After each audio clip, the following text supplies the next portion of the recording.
देरोळच्या D Y Patil स्टेडियमच्या बाहेर cricket प्रेमींची गर्दी आहे, एक मोठा उत्साह या ठिकाणी पाहायला भेटतोय। आपल्यासोबत काही क्रीडाप्रेमी आहेत, काही क्रिकेट प्रेमी आहेत, आपण त्यांच्याकडनं जाऊन घेऊया की त्यांना क्रिकेटच्या सामन्याबद्दल काय उत्साह वाटतो। आज आपण सामना बघायला उत्साह पोहोचलेला आहे। आजची मॅच ही मोस्ट मॅच आहे। सेमीफायनल ज्या प्रकारे भारताने ऑस्ट्रेलियाला हरवलेलं आहे किंवा मला टेक्निकला हरवताना अपेक्षित नव्हतं की आम्ही ऑस्ट्रेलियाला हरवू शकू, परंतु टीमने भरपूर चांगला परफॉर्मन्स दिला आणि आम्हाला असं वाटतं की आम्ही आता सहजपणे ऑस्ट्रेलियाला हरवू आणि हा वर्ल्ड कप आम्ही जिंकू आणि वर्ल्ड कप भारताचं नाव पूर्ण झाले आहे। या ठिकाणी एक मोठा सामना होतोय, आपण महिलांच्या संघासाठी काय शुभेच्छा द्याल आणि काय सांगाल। आज गेले 7 ते 8 वर्ष आपला महिलांचा संघ इतका संघर्ष करून आज इतक्या हाय लेवलला आला की आज फायनलपर्यंत पोहोचलाय।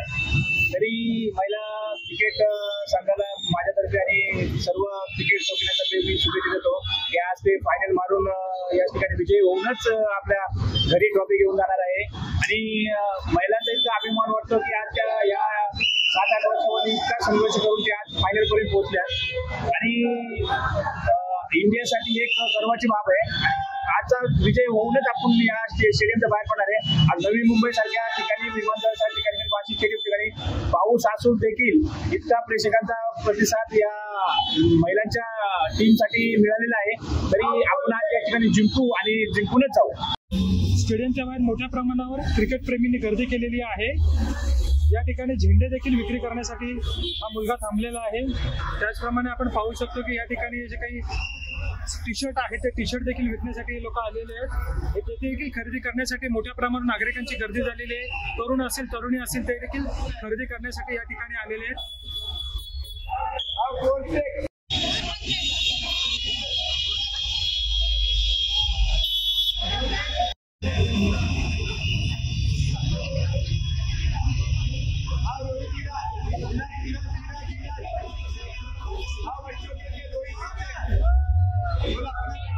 निश्चितपणे भारत हे विश्वयुद्ध जिंकेल असा विश्वास आपल्या क्रीडाप्रेमींनी व्यक्त केलेला आहे।